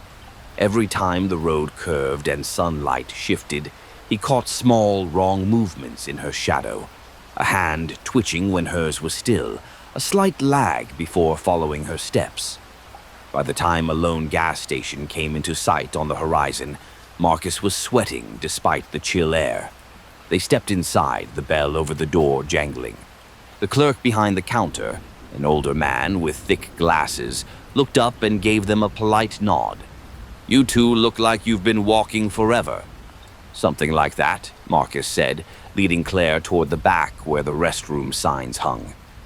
"Can you give us a minute?" The man shrugged, turning back to his newspaper. Marcus guided Claire into the small, single-stall restroom and locked the door. She frowned. "Marcus, what?" He pointed at the floor. "Look at your shadow." She did, and her breath caught. It was smiling again, that same unnatural curve of the lips. Claire's voice shook. "That's not me." The shadow's head turned toward her, even though hers didn't move. And then, very slowly, it raised one finger to where its mouth should be. Marcus backed them both against the wall. The shadow's smile widened. The fluorescent light above them flickered, the hum in the cramped restroom deepening into something almost like breathing. Claire's shadow peeled away from her feet, slowly at first, like it was thick liquid sliding across the tile. Then, with a sudden, unnatural smoothness, it stood upright, perfectly shaped like her, but darker than anything the light could cast. Marcus's heart slammed in his chest. "Stay behind me," he said, though he wasn't sure what good that would do. The shadow tilted its head toward him, and when it opened its mouth, it wasn't a grin, it was a void. A pure black absence that seemed to pull the light in. From it came a whisper, soft but layered in a dozen voices. "She's ours. You kept her warm for us." Claire pressed herself against the wall. "Marcus, make it stop." The shadow moved closer, its feet not touching the floor, gliding over the grimy tile. It stopped just short of the space between them, and then its hand reached out, fingers stretching longer than they should, the tips brushing against Claire's shoes. Marcus stepped forward, trying to block it, but his own shadow twisted suddenly on the wall, turning, bending in a way that made his stomach turn. His shadow grabbed his wrist, holding him in place. The bathroom light dimmed further. The dark version of Claire leaned in, its head cocked in curiosity. One word and she comes home. Claire's lips parted, trembling. Marcus shouted, "Don't you dare!" The shadow's head snapped toward him, and the next thing he knew, the floor seemed to vanish beneath him. The room stretched away, and all that was left was cold blackness and the sound of hundreds of voices whispering his name. When the light flickered back on, he was on his knees, the floor solid again. Claire was gone. Claire! Marcus scrambled to his feet, shoving the door open so hard it banged against the wall. The gas station was quiet, too quiet. The hum of the fridge coolers, the faint crackle of an old radio, all gone. The clerk behind the counter was gone too, his newspaper abandoned, pages ruffling in the still air. Marcus's breath came fast and shallow. "Claire!" he shouted again, stepping into the aisle between dusty shelves. No answer, only a faint rustle, like fabric brushing over concrete, coming from somewhere in the back. He followed it past the candy racks and the empty coffee station, toward a narrow hallway that led to the storage room. The door there was ajar, darkness pressing out from the crack. "Claire," his voice shook. Something moved inside, slow, deliberate footsteps coming closer. Marcus's hand went to the door, pushing it wider. The storage room was nearly empty, just a few metal shelves lined with dusty boxes. In the far corner stood Claire, her back to him. Her hands hung at her sides, fingers twitching slightly. Relief surged until she turned. Her face was pale, eyes pitch black, and when she smiled, it was the wrong smile again. The one he'd seen on her shadow. "Why'd you leave me?" she asked, her voice layered with whispers. Marcus's legs felt rooted in place. "You're not her." The thing in Claire's shape tilted its head, the movement sharp, almost bird-like. "She's still here, but she's tired. I can carry her now." From the dark corners of the room, more shapes began to form. Thin, eyeless figures peeling themselves from the shadows, their bodies stretching unnaturally as they stepped forward. The false Claire extended a hand toward him. "Come with us. We'll keep her warm." Marcus backed away, but the doorway behind him was no longer there. Only blackness, deep and absolute.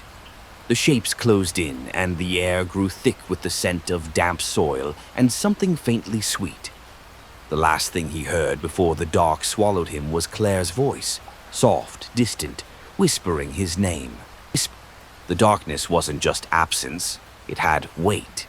It pressed in on Marcus from every side, cold and damp, until it felt like the air itself was trying to seep into his lungs and take root.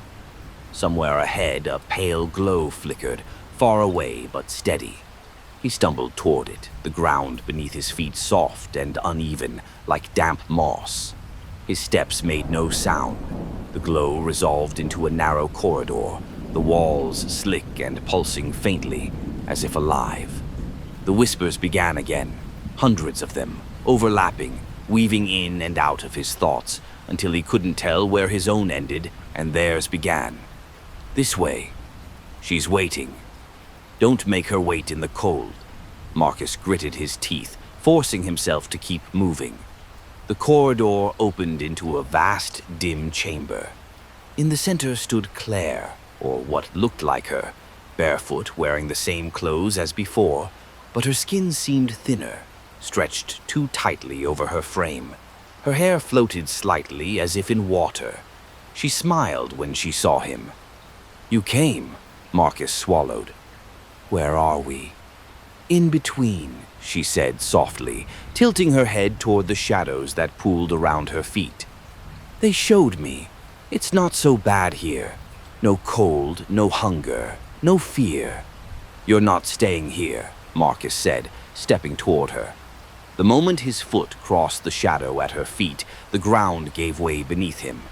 He fell, not down, but through, the air pulling at him like hands trying to strip him apart. When he landed, it was back in the gas station restroom. The light was still flickering. The door was shut. His own reflection in the cracked mirror stared back at him, except the reflection wasn't moving. It smiled. From behind the glass, Claire's voice whispered, "You're the one who's staying." The reflection raised its hand and pressed it to the glass. Marcus's hand rose in perfect sync, not by choice. Marcus's palm pressed flat against the cool glass, the surface humming faintly beneath his skin. No matter how hard he tried, he couldn't pull away. The reflection's smile widened, stretching just past the limits of normal human expression. Its eyes, his own eyes, darkened until they were as black and endless as the hollow's mist. From the mirror came the sound of something wet dragging along stone. Then, faint at first but growing clearer, footsteps echoed behind the glass. And then she appeared. Claire's reflection stepped into view beside his, her head tilted in that unnatural, jerking way he'd seen before. Her smile matched his, wrong, knowing. She leaned close to the inside of the glass, speaking in a voice Marcus felt more than heard. "You've been here longer than you think." Marcus's pulse thundered. "No, I just..." The reflection of his own mouth moved with hers, saying the same words at the same time. Claire's reflection reached toward him. Her fingers touched the inside of the glass, and cold seeped into his skin as if there were no barrier at all. He saw something behind her now, a crowd of eyeless figures swaying in the dark, waiting. The gas station's fluorescent light above him buzzed louder, flickering faster. With each blink, the bathroom seemed to change, walls narrowing, floor darkening to packed earth, the smell of damp soil replacing the chemical tang of cleaner. The clerk's voice came from somewhere far away, muffled, desperate. "Marcus, if you're hearing me, don't answer them." Claire's reflection smiled wider. "She can't reach you here." Her black eyes locked on his, and for a moment Marcus saw the truth. His own shadow standing among the hollow ones, its head bowed in devotion to the pale, slit-mouthed thing beneath the oak. The light flickered one final time, and went out. The darkness was total, so complete Marcus couldn't even see the faint outline of the mirror anymore. But he could feel it. Cold radiated from where his hand still touched the glass, a cold that wasn't just temperature but something deeper, like it was seeping into his blood. A slow, deliberate tapping began. Not on his side of the mirror, on the other side. 3 knocks, a pause, 3 more. Then Claire's voice came again, low and coaxing. "You're so tired, Marcus. Let me in. I'll keep you warm." He shut his eyes, though it made no difference in the pitch black. "You're not her. You're not Claire." The whisper turned sharper, the words curling around his thoughts like hooks. "You can't tell anymore. That's why you belong here." The floor under his feet shifted. It was no longer tile. It crunched softly like dead leaves underfoot. The air had the metallic tang of the cemetery mixed with the sweet rot of the hollow ones. When he opened his eyes, faint gray light had returned. He was standing in the old graveyard beneath the oak. The black soil around its roots was freshly disturbed, and something pale was rising from it again. Slower this time, deliberate, as if savoring the return. Around him, the hollow ones stood in their silent ring, heads tilted in unison. Claire stood at the edge of the circle, barefoot, her skin as pale as theirs. She smiled, not the wrong smile, but hers, soft and familiar. "Marcus," she said gently, "it's over. Just step out and we can go home." He took a step toward her before realizing his feet had crossed the soil line. The ground hissed beneath him. The hollow ones swayed, their attention shifting as the pale figure beneath the oak stretched one impossibly long arm toward him. Somewhere behind him, the clerk's voice screamed, "Don't move!" Marcus froze, the sound of the clerk's voice cutting through the fog in his head. Claire's eyes, if they were even hers, flickered, a shadow passing through them before she smiled again. "You don't have to be afraid," she said, stepping closer to the circle's edge. The hollow ones leaned forward with her, their long fingers twitching. "It doesn't hurt, not once you let go." The pale thing beneath the oak began to rise higher, its body unfolding in jagged motions. Black veins spider-webbed beneath its translucent skin, pulsing in time with Marcus's own heartbeat. Every beat felt heavier, slower, like the thing was sinking itself to him. He tried to step back, but the soil clung to his boots, cold and wet, gripping him like hands. The hiss grew louder, a faint smoke curling up around his legs. The clerk's voice came again, closer this time. "Marcus, don't look at her, look at me!" He tore his gaze away from Claire just as she whispered, "Don't you want to see Mom again?" That hit him like a blow to the chest. The urge to turn back was instant, overpowering. His mother's laugh, her perfume, the way she hummed when cooking. Memories flashed with painful clarity. The clerk burst through the circle's boundary, a jar in one hand and a curved iron blade in the other. She slammed the jar into the soil at his feet. The contents, thick black sludge, spilled and hissed louder, releasing a sharp, bitter smell. The grip on his boots loosened. Marcus stumbled backward, the cold in his legs fading just enough for him to move. The pale thing's mouth stretched open, a deep, vibrating sound spilling out.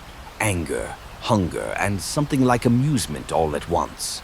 The hollow ones shivered in unison, their bodies rippling like water disturbed by a stone. The clerk shoved Marcus toward the trees. "Run, now!" But Claire's voice followed him, soft and pleading. "If you leave now, you'll never find me again." He didn't turn around until something cold and thin wrapped around his ankle. Marcus looked down. A pale, jointed hand jutted from the soil, its fingers curling like skeletal branches around his ankle. The skin was stretched so thin he could see the tendons beneath, twitching with unnatural life. The clerk spun, bringing the iron blade down hard. The metal hissed when it touched the hand, and the smell of burning rot filled the air. The thing shrieked, not through the hand, but from beneath the oak itself, a sound so deep Marcus felt it in his ribs. "Go!" the clerk barked, wrenching him free. Marcus stumbled toward the tree line, his boots sinking into the soft earth with every step. Behind him, the hollow ones began to move. Not a slow sway this time, but a sharp, deliberate advance, their long strides eating the distance between them and the circle. Claire's voice called after him again, sharper now.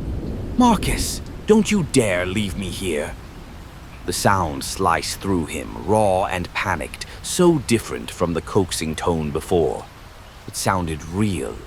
He hesitated, glancing over his shoulder. She stood inside the ring of hollow ones now, her arms outstretched toward him, her eyes wide. Not black, but the warm brown he knew. "Please," she begged. Marcus took a step toward her before the clerk's voice cut in like a blade. "That's not her. It's never her." The hollow ones reached the edge of the circle and stopped, their bodies trembling with the effort of holding back. The pale thing beneath the oak leaned forward, its slit mouth stretching wide, and Marcus saw something inside, shapes twisting, faces pressed against the thin skin from within. One of them was Claire. The sight snapped him into motion. He turned and ran, the forest swallowing him in seconds. Branches whipped his face, roots clawed at his boots, but he didn't stop until the air changed, warmer, lighter, and the mist no longer clung to him. When he finally slowed, the clerk was gone. And so was the road. Marcus stood in the middle of a clearing, his chest heaving, trying to understand. The forest around him was unfamiliar, denser, darker, the trees twisted in ways that made them look like they were leaning in to listen. There was no sign of the bridge, the cracked asphalt, or even the path he'd run along. The silence here wasn't empty. It was listening. He turned in a slow circle, searching for any landmark. Every direction looked the same. Gnarled trunks, black soil, and a faint, low mist curling along the ground. A voice drifted from the trees, faint but unmistakable. "You left her." Marcus's throat went dry. "Where is she?" No answer. Just another voice, this one lower, heavier. "She's still warm, but not for long." Branches snapped somewhere ahead, and Marcus spun toward the sound. Through the mist, he saw movement, something tall and thin slipping between the trees, just out of focus.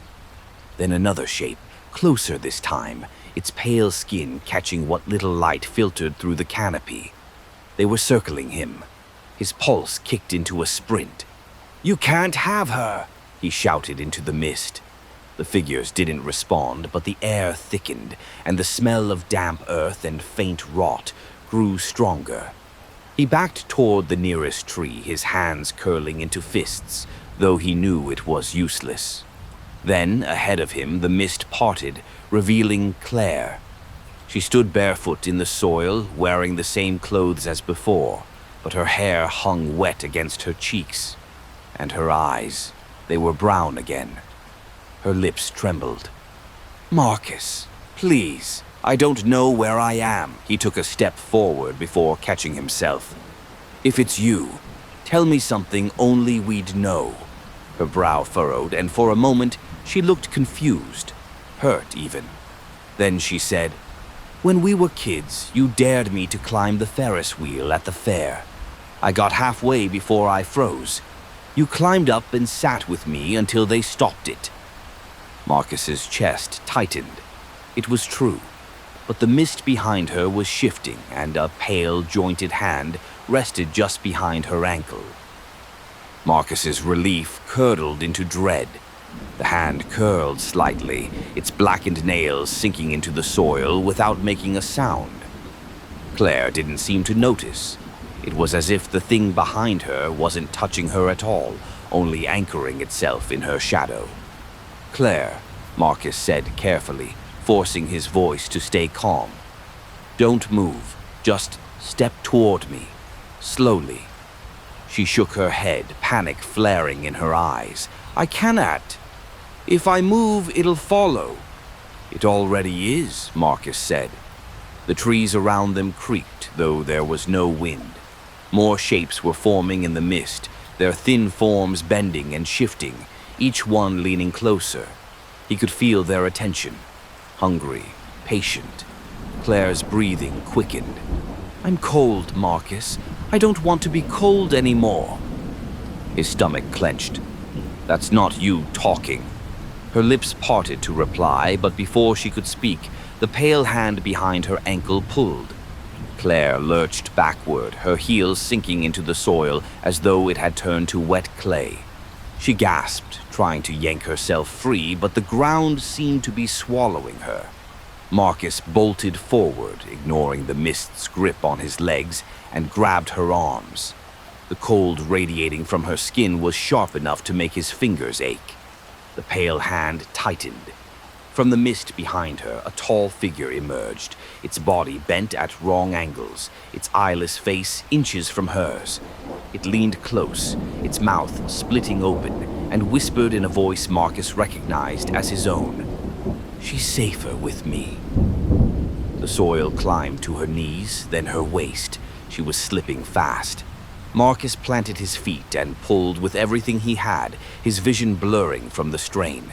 Somewhere deep in the mist, a chorus of whispers rose to a scream. And then, without warning, the hand let go. Claire stumbled forward into his arms, shivering violently, but when Marcus looked down at her face, her eyes were black. Marcus staggered back, still holding her by the shoulders, his mind refusing to process what he was seeing. Claire's pupils swallowed the whites of her eyes completely, glossy and depthless like two pools of ink. Her lips curved into that too-wide smile, and the cold coming off her skin deepened, seeping into his own arms. "You worked so hard to save me," she whispered. "Why not rest now?" "Let her go," Marcus said through clenched teeth. "I know you're in there." The smile didn't falter. "Oh, she's here. She's listening to every word. And she's wondering why you won't join her." Around them, the hollow ones emerged fully from the mist, moving in that perfect, unnatural unison. They formed a circle again, swaying gently as the forest darkened with their presence. Marcus's breath came faster. "If you want someone, take me." The smile twitched just slightly, as if amused. That's the plan. In a single fluid motion, Claire's hands shot to his chest, and the cold surged into him like a wave. It wasn't just temperature. It was memory. His mind filled with images that weren't his own. Walking barefoot under the oak's roots, lying still while the pale thing breathed into his lungs, watching the world through eyeless sockets. His knees buckled, but he forced himself upright. No. Claire tilted her head, and for the first time her expression faltered. A flicker, small but real, of fear crossed her face. "You're all ready!" Marcus shoved her backward, breaking her grip. She stumbled, the circle of hollow ones shifting to catch her without touching. Their heads turned toward him in perfect unison.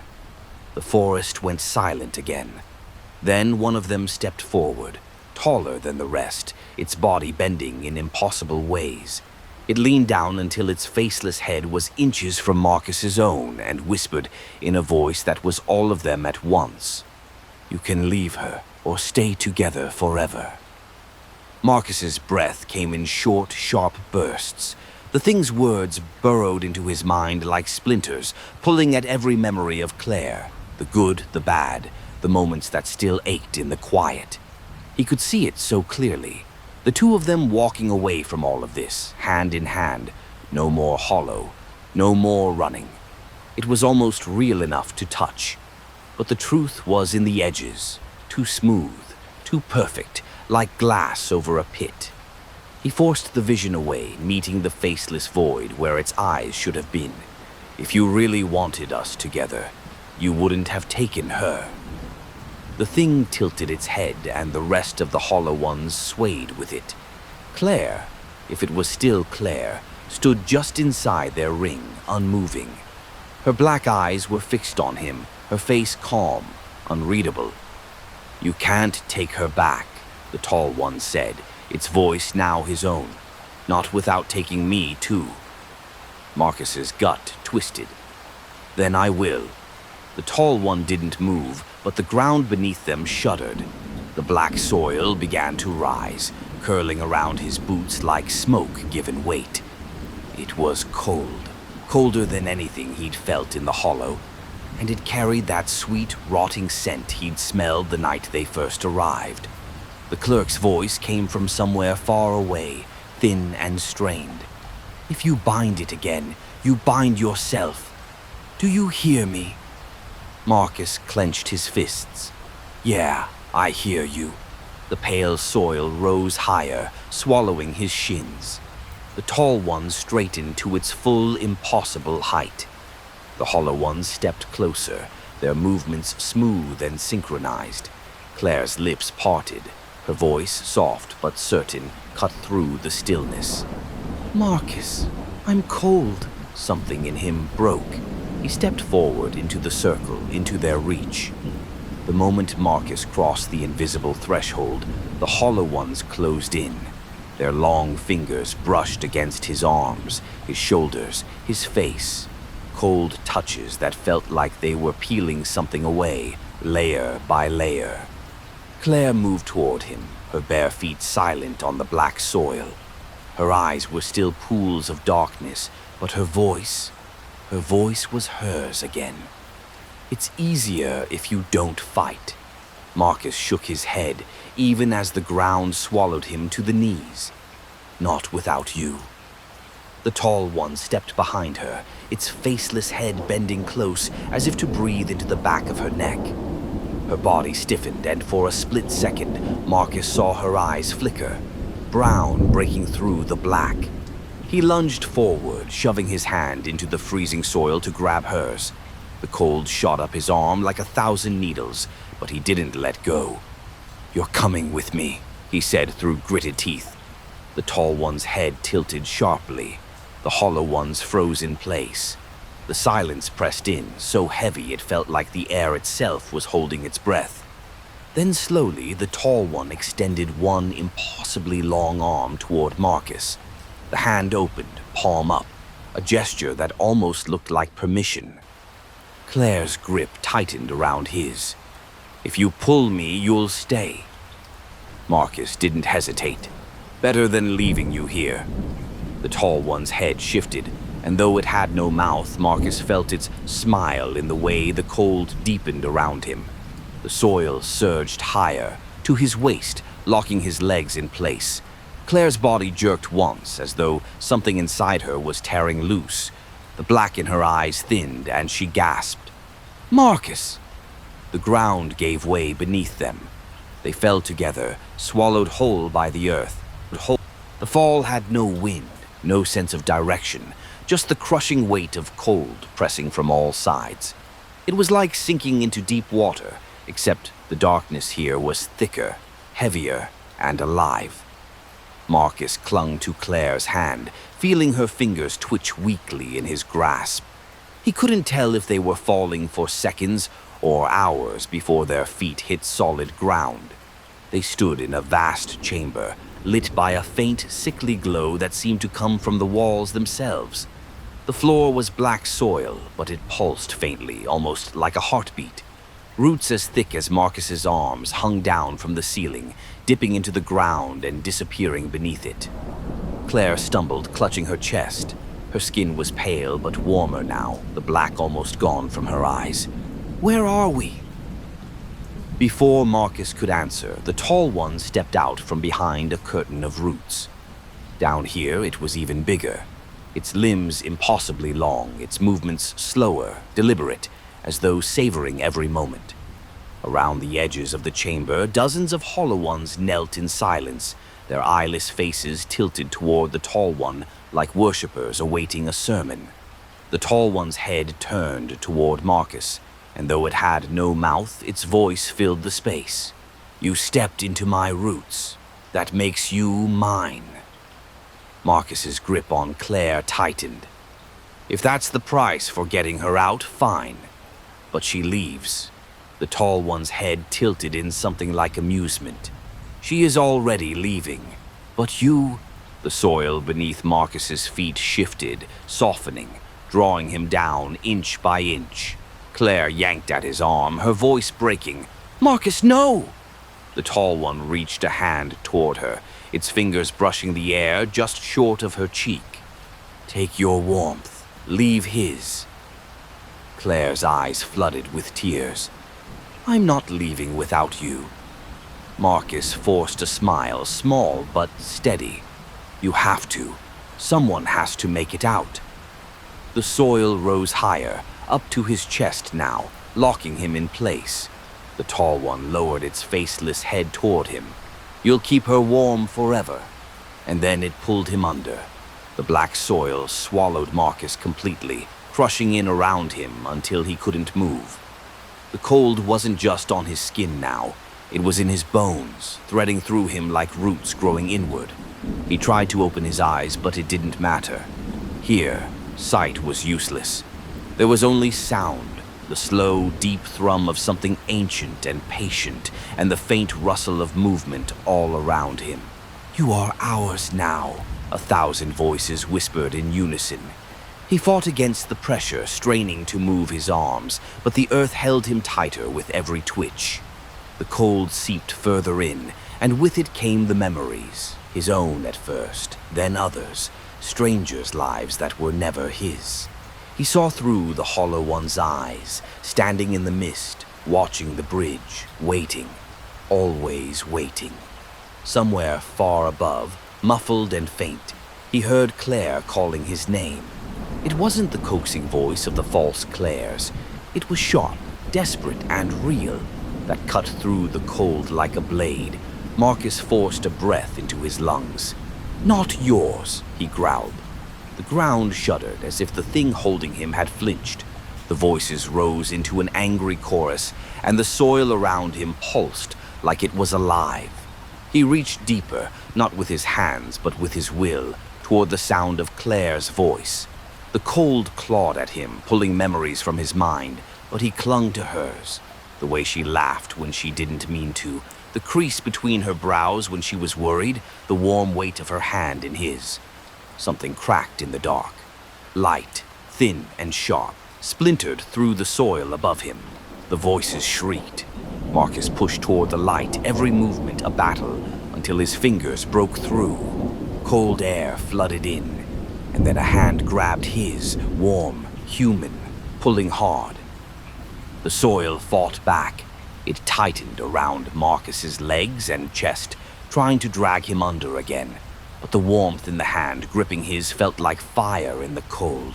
"Marcus!" Claire's voice was raw, strained. "Hold on to me!" He did.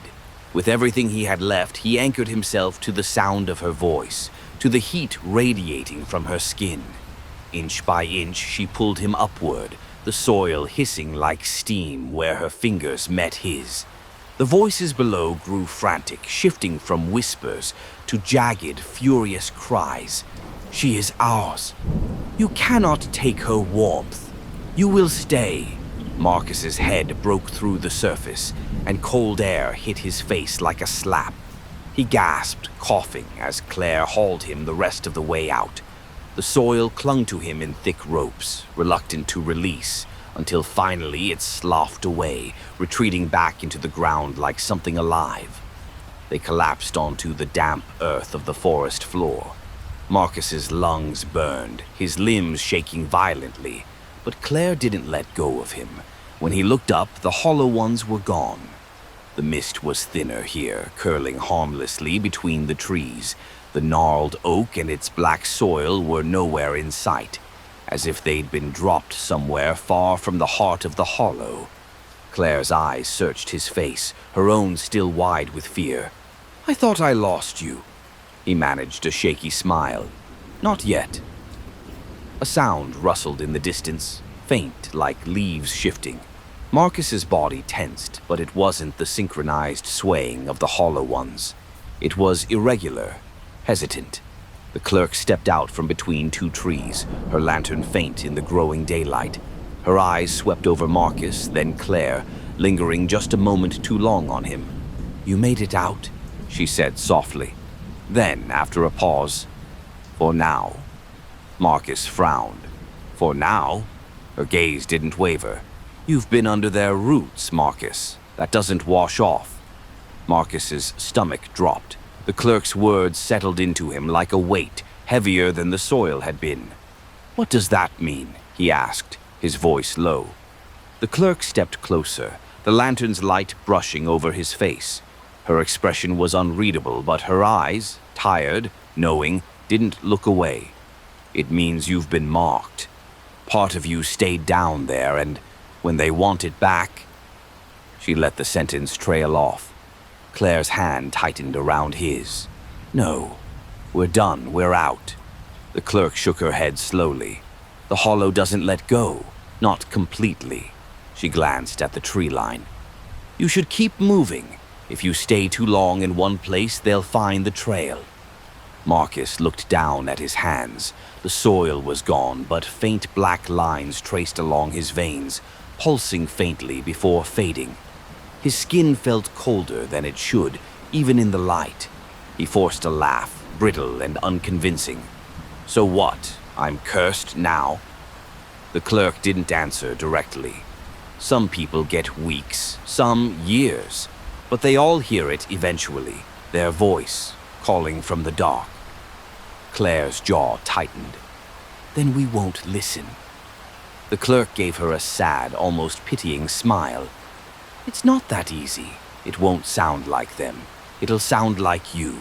A chill ran up Marcus's spine, the memory of the tall one whispering in his own voice, replaying in his mind. He swallowed hard. "If they come back for me, what happens to her?" The clerk looked at Claire, then back at him. "That's the part you can still choose." The forest around them was quiet again, almost too still. The clerk turned toward the east, where faint light was breaking through the trees. "The bridge isn't far, but you should hurry. Dawn makes them restless." Marcus and Claire exchanged a glance, fear, relief, and something unspoken between them, before following her. Somewhere behind them, just beyond the trees, a faint tapping began. 3 knocks, a pause, 3 more. The sound followed them.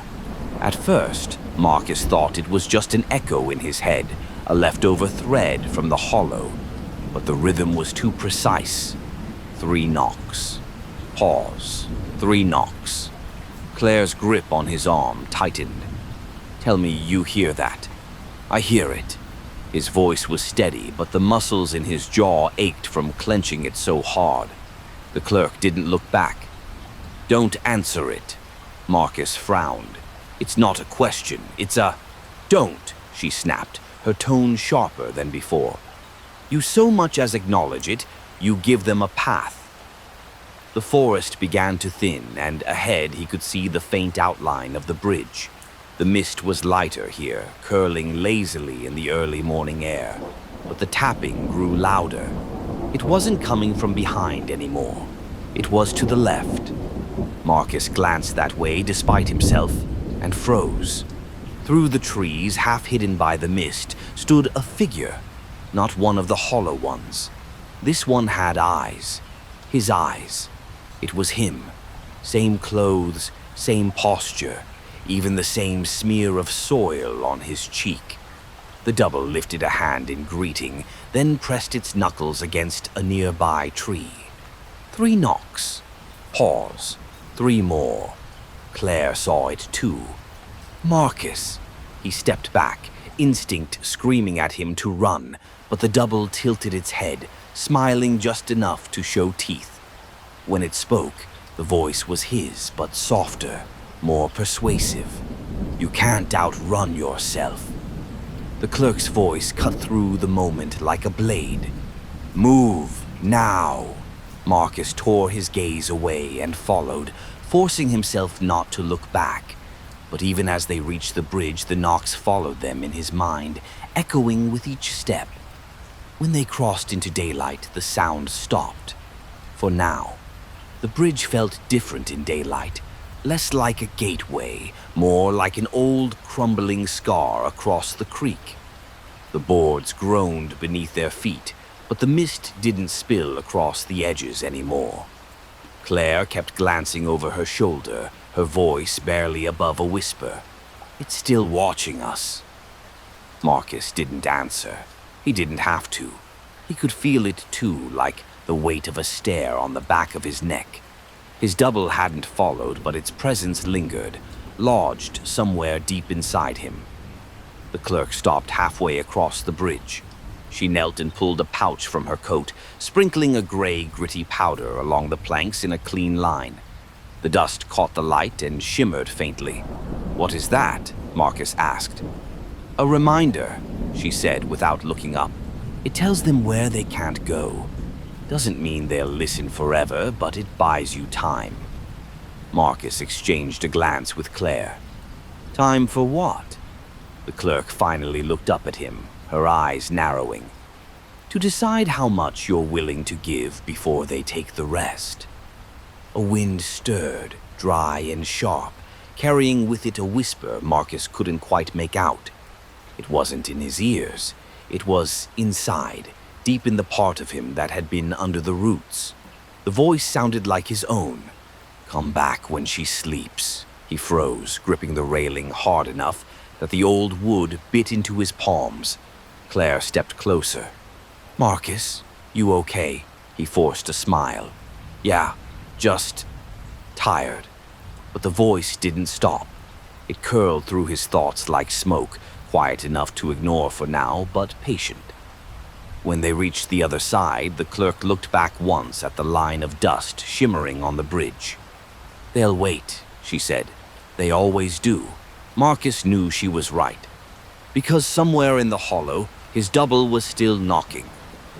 The sun had fully broken over the tree line by the time they reached the road. It should have been comforting, the warmth, the brightness, but Marcus felt none of it. The light slid off him, leaving the same chill lodged deep in his bones. Claire walked beside him, keeping her arm looped through his, like she was afraid he might vanish if she let go. "We're really out, right?" she asked, more hope than certainty in her voice. Marcus hesitated. "Yeah." It was a lie, a small one, but heavy enough to sink in his chest. The clerk moved ahead of them, scanning the roadside like she expected the trees to shift and block their path. You'll want to find running water, she said without turning. Flowing east if you can. Sleep near it. They hate crossing it. Claire frowned. You're saying we can't just go home? You can, the clerk said, but it won't be the home you remember. Not after the Hollows had its hands on you. They walked in silence for a while, the only sounds the crunch of gravel under their boots and the occasional bird call. Marcus found himself listening for the knocks, half expecting them to start again. Instead, he caught a flicker of movement in the trees, just for a heartbeat, a pale hand disappearing behind a trunk. When he looked again, nothing. By the time they reached a small, weathered sign pointing toward a nearby town, Marcus's head felt heavier. It wasn't exhaustion exactly. It was the pull. A slow, steady tug from somewhere deep inside, urging him back toward the mist. He clenched his fists, ignoring it. Claire noticed. "Marcus!" "I'm fine." But that night, as they camped beside a narrow creek, Marcus woke to find himself standing at the edge of the water, barefoot, staring into the dark woods. Somewhere out there, in a voice that was entirely his own, the Hollow was calling his name. The night air was cold, but Marcus barely felt it. The pull in his chest was stronger here, a steady thrum that made the water before him seem too still, too quiet. He crouched at the creek's edge, his reflection staring back. At first it looked normal, tired eyes, unshaven face, but then the image blinked when he didn't. His double smiled from the water. "You're not sleeping well," it said in his voice, soft and coaxing. "She'll notice soon. She'll start to wonder." Marcus's stomach knotted. "Stay out of my head." The reflection tilted its head. "It's not your head I want." Behind him, Claire stirred in her sleep. Marcus glanced over his shoulder, every instinct screaming to wake her. But when he looked back at the water, the reflection was closer. It leaned toward him, its mouth splitting into a too-wide grin. "You left part of yourself with us. Don't you want to be whole again?" Marcus's pulse pounded in his ears. "I'm whole enough." The reflection's smile faltered. "You'll come back." "They all do. The only question is whether you bring her with you." The sound of rushing water surged in his ears, though the creek hadn't changed. The reflection leaned even closer, its features beginning to blur, melt, until it was nothing but those black, depthless eyes. A warm hand gripped his shoulder. "Marcus?" Claire's voice was thick with sleep. He jerked back from the water. The reflection was gone, replaced by the moonlit ripples of the creek. "You were talking to yourself," she said quietly. He forced a shaky breath. "Just bad dream." But as they sat back by the fire, Marcus could still feel dampness on his hands, like the reflection had touched him before it vanished. And somewhere deep in the woods beyond the creek, the three knocks started again. The knocks were faint at first, barely louder than the creek's murmuring flow. 3 knocks. Pause. 3 more. Marcus tried to ignore them, focusing on the crackle of the fire and the warmth at his side where Claire had settled back down. But the rhythm wormed its way into his head, syncing with his heartbeat. When he glanced toward the tree line, the darkness between the trunks looked thicker, almost tangible. He swore he saw movement, something pacing just out of the firelight. Claire shifted, half awake. "Do you hear that?" He hesitated. "Yeah." She sat up, hugging her knees. "I thought the clerk said they couldn't cross water." Marcus stared into the dark. "Maybe they don't need to." The knocking stopped. For a moment, the silence was so complete it rang in his ears. Then a new sound, soft, deliberate footsteps, moved parallel to the creek. He couldn't see what was making them, but he knew it was staying just far enough to remain hidden. "Marcus," Claire whispered, "don't." He was already on his feet. He didn't remember standing, didn't remember stepping toward the water's edge, but there he was, the firelight fading behind him. From the shadows, his own voice floated back. You're not even going to say hello? Claire's hand shot out, catching his wrist. That's not you. I know, Marcus said, but his body leaned toward the voice anyway, as if pulled on an invisible line. Something shifted in the trees, a tall, thin shape stepping forward. His double emerged into the moonlight, head tilted, smiling faintly. You've got 1 foot in already, it said, eyes glinting black. Why not take the other step? The air grew colder. The creek, once noisy, seemed to fall silent. Claire's grip tightened. Marcus, don't. Marcus's breath clouded in the cold air. The double stood at the far bank, its posture easy, like it was waiting for him to come over on his own. The moonlight silvered its features, but its eyes were pits, endless, pulling. I'm not crossing, Marcus said, forcing the words through clenched teeth. The double's smile didn't falter. You already did once.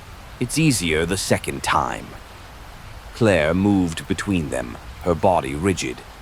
Go back. The double's gaze shifted to her, and the air seemed to thicken. You think you pulled him out. You didn't. You left his shadow in the hollow. I'm just here to deliver the rest. Marcus felt it then, the tug in his chest becoming sharper, almost painful. His knees buckled slightly, and for a moment, the water between them looked shallow, inviting. The double extended a hand. 1 step. I'll take the cold away. Claire's voice cracked. Marcus, please. He tore his eyes from the double and looked at her. The fear in her face wasn't for herself. It was for him. That was enough to make him plant his feet. The double's smile flattened. You'll come back, it said, almost bored now. You'll hear the knocks, and you'll remember how warm the hollow felt. And when you do, I'll be waiting in the roots. It stepped backward into the trees, its body fading into the dark like smoke dissolving in air. The forest went still again. Claire let out a shaky breath and released his wrist, but Marcus didn't move. He kept staring at the spot where the double had stood, his pulse hammering, knowing the clerk had been right. It wasn't over. Somewhere beneath the ground, something had claimed him, and it would wait as long as it had to.